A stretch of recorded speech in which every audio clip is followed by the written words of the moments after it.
सजयति सिन्धुरवदनो देवो यत्पादपङ्कजस्मरणं वासरमणिरिव तमसा रासन्नासति विघ्नानां या कुन्देन्दुतुषारहारधवला या शुभ्रवस्त्रावृता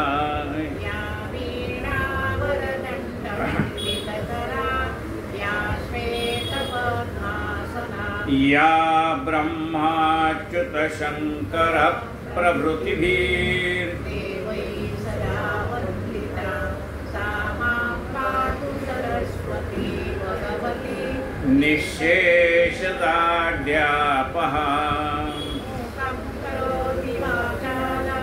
पङ्गुं लङ्घयते गिरिं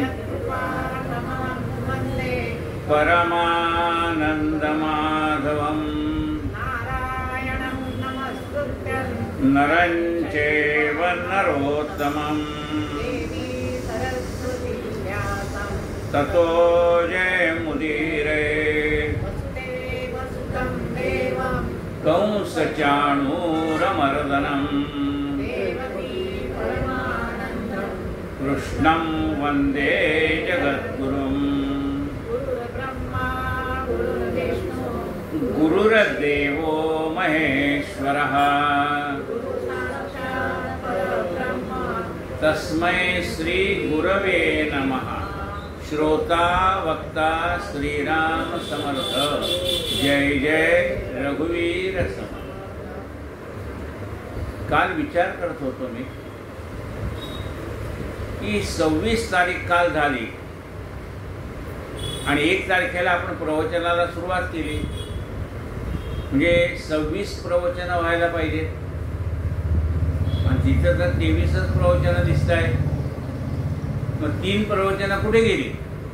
2 द्वादशी, मग 2 द्वादशी आणि गोपाळ जन्म म्हणजे काला, त्यामुळे ती 3 प्रवचन त्याच्यात नाहीत। त्यामुळे कालपर्यंत 23 प्रवचन आपली या विषयावरची झालेली आहे।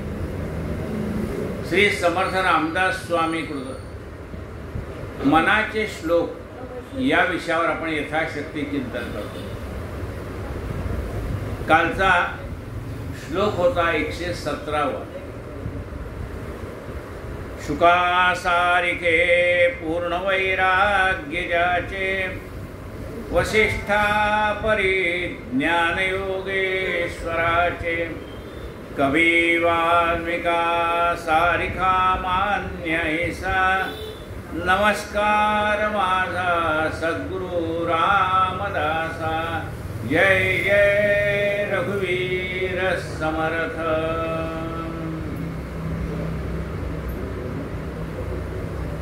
बुवा, एक तुकाराम महाराजांच्या इथला जो माळ सोडलेली आहे तुम्ही, हां ती एक इकडे घ्या।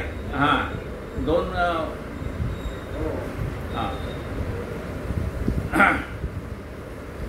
दुरु लेकरू बापुडे दैन्यवाणे। कालचं 117वा श्लोक। गुरु लेकरू बापुडे दैन्यवाणे कृपा भाकिता दिधली भेटी जेणे चिरंजीव तारांगणी प्रेम खाणे नुपेक्षी कदा देवभक्ताभिमाने।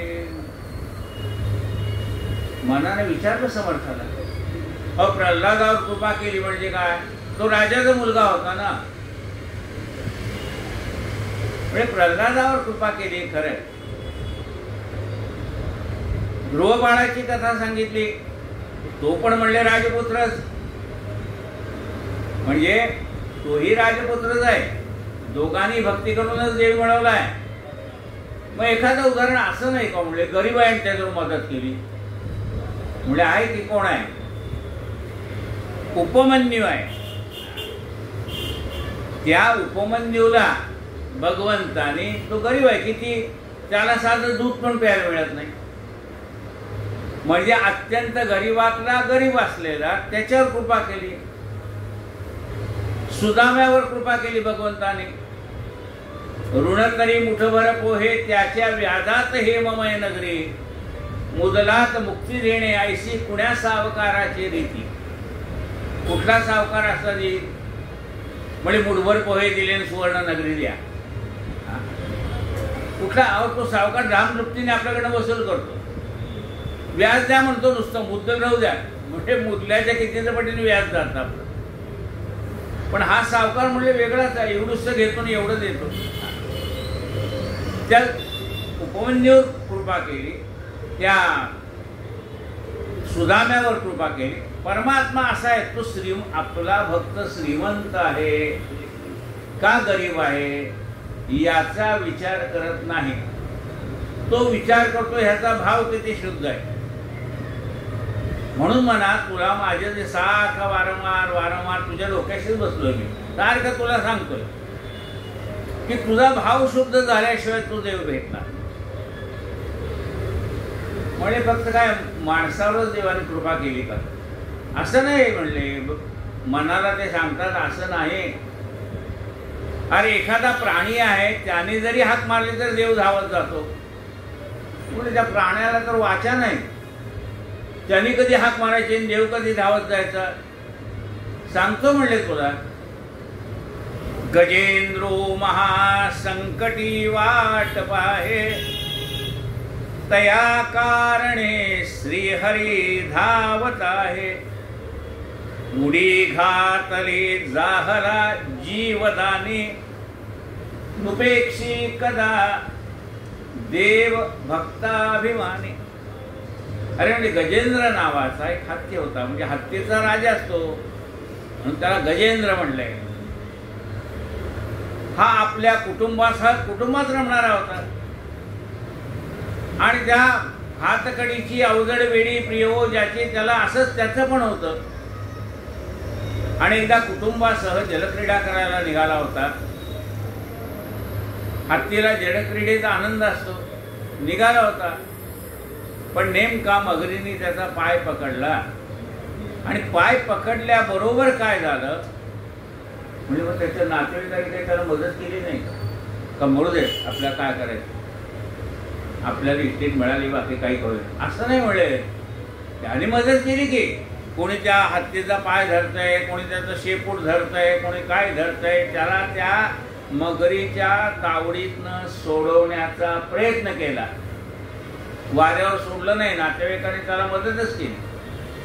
पण जेव्हा त्या नातेवाईकांच्या असं लक्षात यायला लागलं की याच्या नादी लागलो तर आपण पण जाणार, कारण त्या मगरीची ताकद एवढी होती की तो त्यांच्या नातेवाईकांसाठी सगळ्या खाली घेऊन चालला. आणि मग नातेवाईकांनी सांगितलं बाबा आता तुझं नशीब. असं कुठं होतं का म्हणले, तुझं नशीब उदाहरण ते म्हणले. करोना काळामध्ये नातेवाईकांनी प्रयत्न केले नाही का, केले आते त्याच्यासाठी.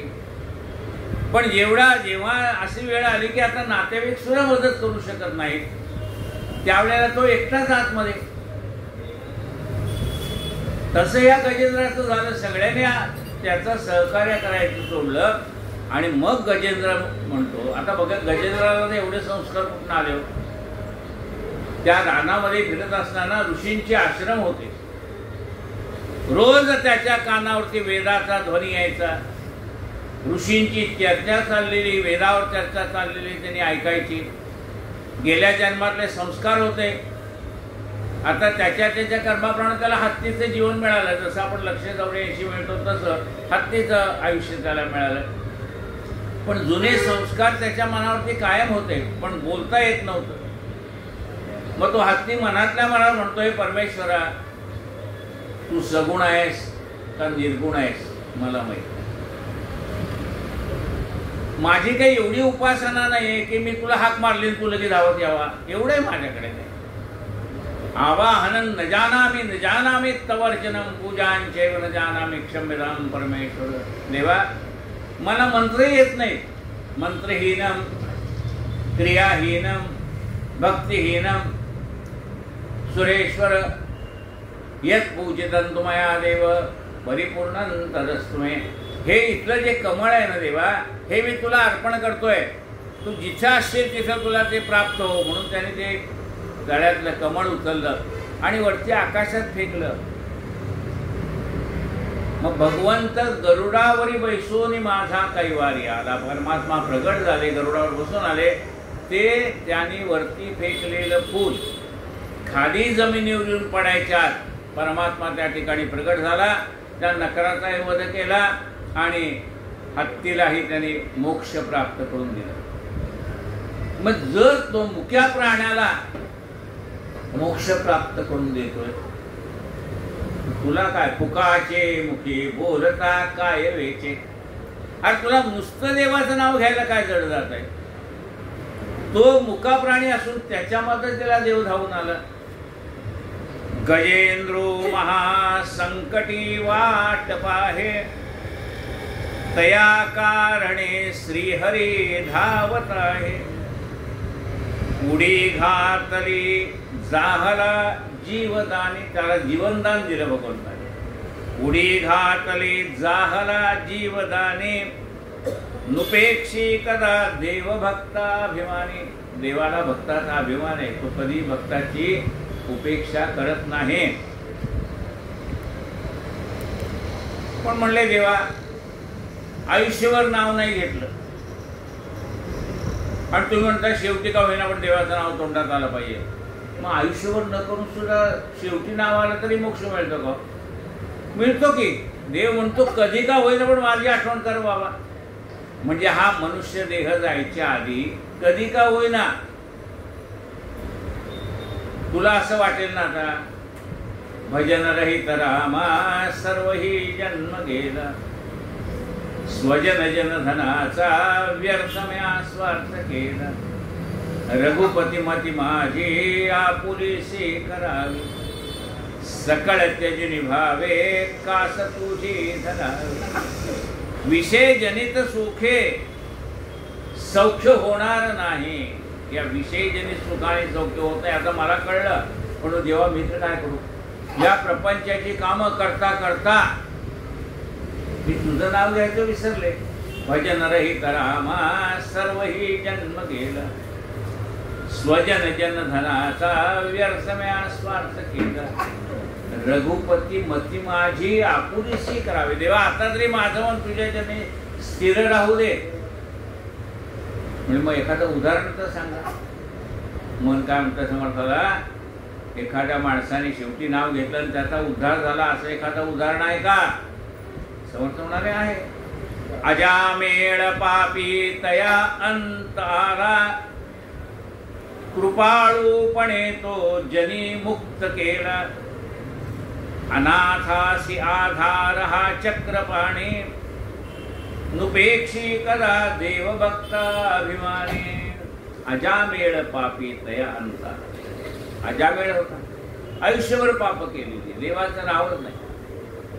अंतकाळी त्याच्या मुखामध्ये देवाचं नाव आलं आणि परमेश्वर इतका कृपाळू आहे की म्हणले आजपर्यंत देवाचं नाव नाही घेतलं, आता कशाला माझं नाव घेतोय असं देव म्हणला नाही. देव काय म्हणतो, देर आहे दुरुस्त आहे. उशिरा का होईना पण माझ्याकडे तू आलास ना बाबा. कृपाळूपणे तो जनी मुक्त केला. त्या भगवंत एवढा कृपाळू आहे की आयुष्यभर सुद्धा ज्याच्या मुखामध्ये भगवंताचं नाव नाही आलं त्याने नाव घेतलं आणि त्यावेळेला भगवंत कृपाळू होऊन त्याला मुक्त केलं. अनाथासी आधार हा चक्रपाणी. अनाथ आहे म्हणजे ज्याचा कोणीच नाही त्याला कोण आहे हो म्हणाले. म्हणजे काय असतं, आपल्याला असं वाटतं आपली मुलं आहेत ना, मग आपल्या काळजीने भाऊ म्हातारपणे आपल्याला सेवा करतो. पण ज्याचे नाहीत त्यांनी काय करावं, ज्याला मुलंच नाहीत त्यांनी काय करावं. त्याची सेवा परमेश्वर करतो कोणाच्या आणि कोणाच्या रूपाने. त्या म्हणले असं कसं हो, त्याला म्हणजे ज्याची मुलं आहेत त्याला उतरायला टाकते आणि ज्याचं नाही त्याचं तो सेवा करतोय. कसं काय म्हणजे त्याचं कारण आहे, जगी ज्यास कोणी नाही त्यास देव आहे. निराधार आभाळाचा तोच भारव आहे. जगी ज्यास कोणी नाही त्या असं देव आहे. आंधळ्याच्या गायी परमात्मा सांभाळतो असं म्हटलेलं आहे. अनाथासी आधार. अनाथ माणसाला कुणाचा आधार आहे? अनाथ माणसाला भगवंताचा आधार आहे. तो कुणाच्या न कुणाच्या रूपाने त्याच्या मदतीला जाऊन जाईल. अनाथासी आधार हा चक्रपाणी, ज्याने हातामध्ये सुदर्शन चक्र धारण केले असा हा परमात्मा, तो अनाथांचा आधार आहे. अनाथासी आधार हा चक्रपाणी, नुपेक्षी कदा देवभक्ता अभिमाने. तो भक्तांचा अभिमानी असणारा, भक्तांविषयी प्रेम असणारा, भक्तांच्या विषयी कळवळ असणारा असा परमात्मा आहे. त्याचं तू नाव घे. ते म्हणले एवढे काही गोष्टी सांगतो का मी तुला? या गोष्टी म्हणजे उदाहरण आहेत बाबा, तुला कळावं याच्यासाठी सांगतोय. बाकी माझ्या सांगण्याचा एक उद्देश लक्षात ठेव. त्याचं नाव घे. त्याचं नाव घे हे तुला पटावं म्हणून मी निरनिराळी उदाहरणं तुला आतापर्यंत दिली. जय जय रघुवीर समर्थ श्री कृष्ण गोविंद हरे मुरारे.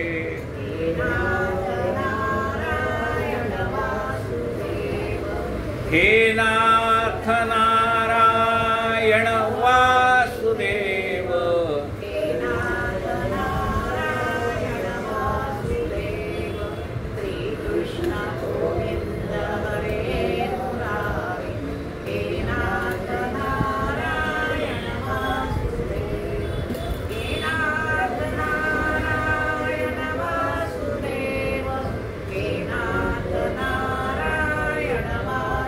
गोपाल कृष्ण भगवान की जय. मन म्हणते तुम्ही आता मला सांगितलं, ध्रुव बाळाला मदतीला गेला, प्रल्हादाच्या मदतीला गेला, उपमन्यूच्या मदतीला गेला, अजामेळाच्या मदतीला गेला, हे सगळं खरं आहे. पण ते देवच देवाच्या मदतीला गेलाय का? आम्ही सगळे देवाची नावं घेतो, पण कधी देव संकटात पडले तर देवाच्या मदतीला हा जातो का? ज्या देवाचं नाव मला घ्यायला सांगता तो तुमचा देव. देवच जर कधी संकटात पडले तर त्यांच्या मदतीला जातो का? जातो की म्हणाले. त्या देवाला त्यांनीच निर्माण केले ना. परमात्मा आहे, त्याच्या स्वाधीन आहे सगळं विश्व. तेव्हा तो परमात्मा त्याच्याही मदतीला जातो. विधी कारणे जाहला मत्स्य वेगी, धरी कूर्म रूपे धरा पृष्ठभागी.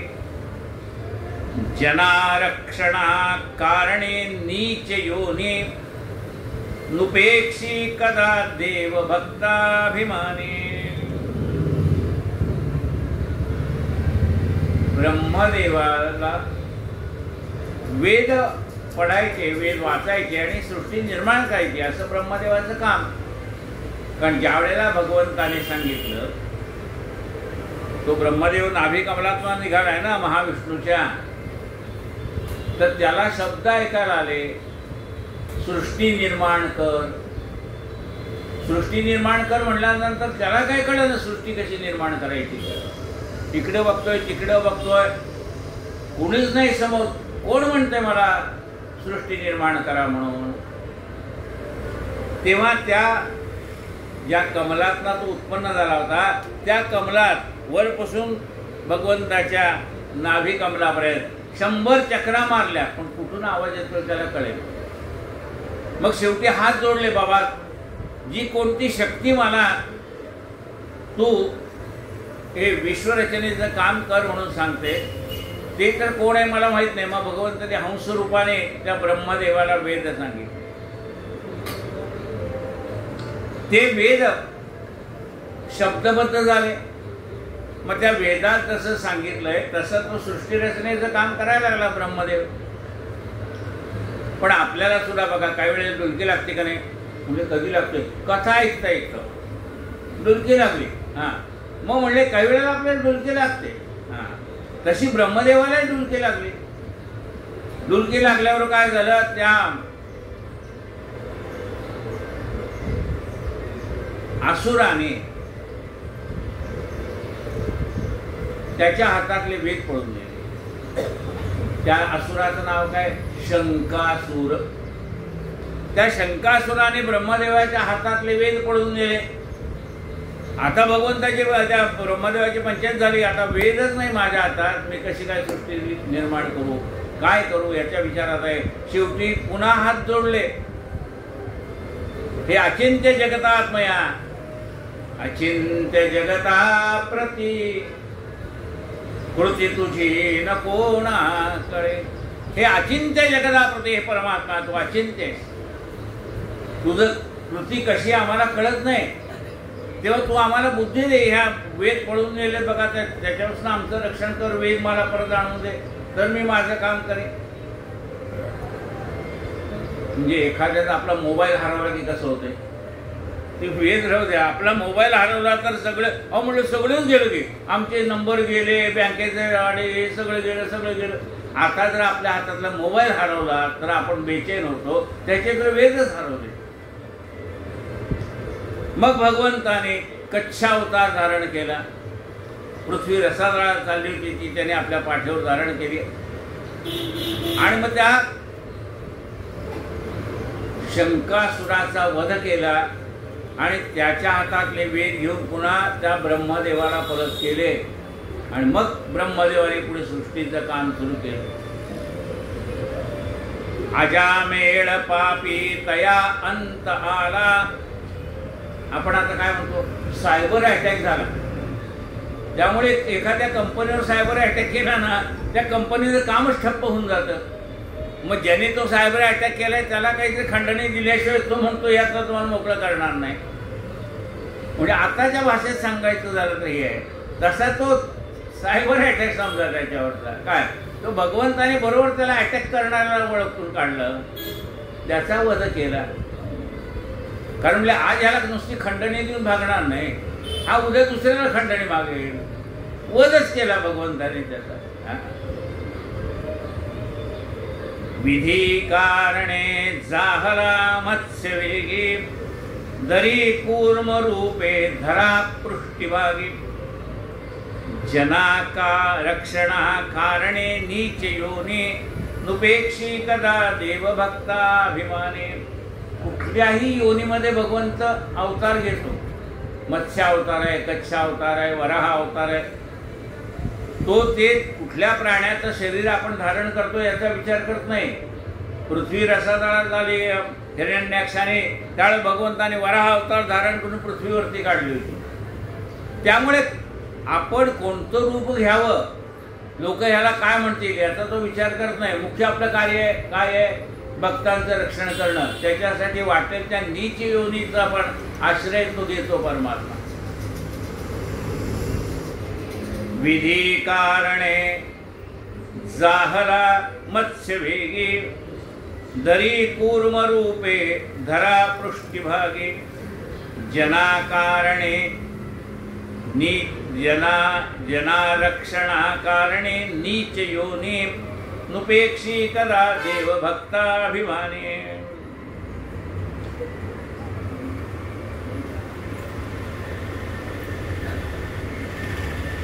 महाभक्त प्रल्हाद हा कष्ट विला, म्हणून तया कारणे सिंह झाला. मी नीच योनी कशा आहेत तेच सांगता येईल. कुठल्या योनीत परमात्मा अवतार घेतो हे सांगण्यासाठी पुन्हा प्रल्हादाचं उदाहरण आहे. म्हणजे जसा मत्स्य अवतार धारण करताना भगवंताला काही कमीपणा वाटला नाही, कच्चा अवतार धारण करताना कमीपणा वाटला नाही, वराह अवतार धारण करताना कमी वाटला नाही, तसं प्रल्हादाच्या रक्षणासाठी सिंहाचं रूप घ्यायला सुद्धा त्याला कमीपणा वाटला नाही. हे असं भेसूर रूप आपण कसं घ्यायचं, ती नखं काय, हे काय, आयाळ काय, जीव काय, बाहेर कापते, विचार केला नाही भगवंताने. म्हणजे आपण असं हे रूप घेतोय, कुठलंही विभत्स रूप आहे ते, पण तसं रूप घेतानाही त्याला काही त्याचं वाटलं नाही. आपल्याला भीती वाटते रूप पाहून, पण तो दयाळू आहे. पूजू मी कशाने सांग दयाळा तुला. देवा मी तुझी पूजा कशी करू सांग. प्रल्हाद म्हणतो, देवा तुझी पूजा कशी करू सांग. पूजू मी कशाने सांग दयाळा तुला. भगवंत असा आहे की तो आपल्या भक्तासाठी वाटेल ती रूप घ्यायला तयार आहे. महाभक्त प्रल्हाद हा कष्टवेला म्हणून तया कारणे सिंह झाला. नये ज्वाळ विशाळ सन्निध कोटी. त्या प्रल्हादाला जाळण्यासाठी जंगलात नेलं. वाळलेलं जंगल होतं म्हणजे सुकलेलं. त्याला काडी लावून टाकली. ती सारी बाजूने डोंब पेटलेला. पण ती ज्वाला काही प्रल्हादाला स्पर्श करू शकली नाही. काय म्हणते पहा. नये ज्वाळ विशाळ सन्निध कोणी नुपेक्षी कदा देवभक्ताभिमाने. जय जय रघुवीर समर्थ.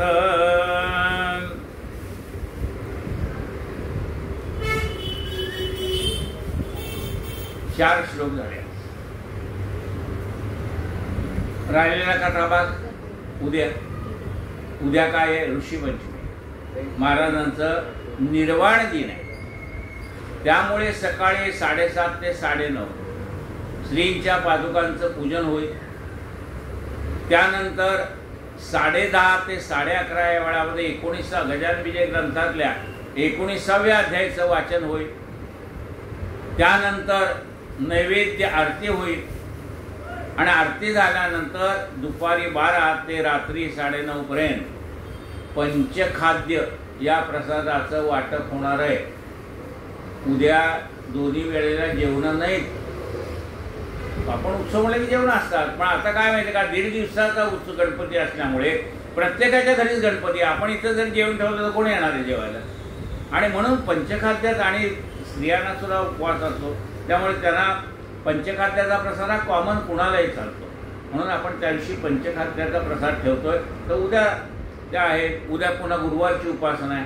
4:30 ते 5:30 गुरुवारची उपासना होईल. त्यानंतर आपलं प्रवचन होईल. उद्या अनुभव पण सांगायचा आहे. अनुभव कथन आहे. प्रवचन आहे. सायं आरती आहे. नित्य हरिपाठ आहे. असं बरगतचं कार्यक्रम आहेतच उद्या ऋषीपंचमी आहे. कायेन वाचा मनसेंद्रियैर्वा बुद्ध्यात्मना वा प्रकृती स्वभावात् करोमि यद्यत् सकलं परस्मै नारायणायति समर्पयामि. अच्युतं केशवं रामनारायणं कृष्णदामोदरं वासुदेवं श्रीधरं माधवं गोपिकावल्लभं जानकीनायकं रामचन्द्रं भजे. हरे राम राम राम हरे हरे. हरे कृष्ण कृष्ण कृष्ण हरे हरे. हरे राम राम राम हरे हरे. हरे कृष्ण कृष्ण कृष्ण हरे हरे. गोपाल कृष्ण भगवान की जय. आरती.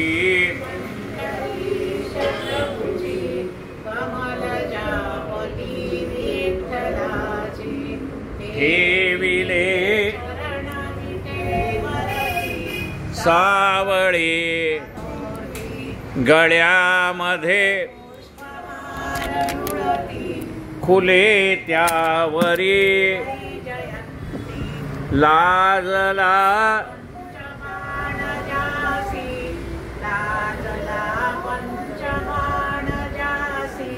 असे ते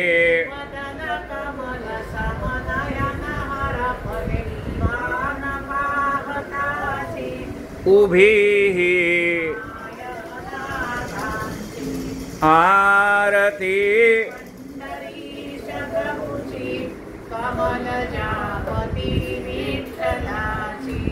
कटीला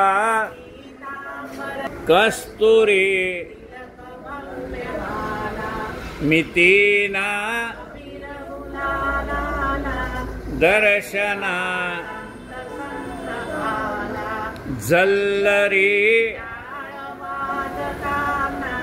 झल्लरी नाचती चित्त हरी पायी गणूला आरती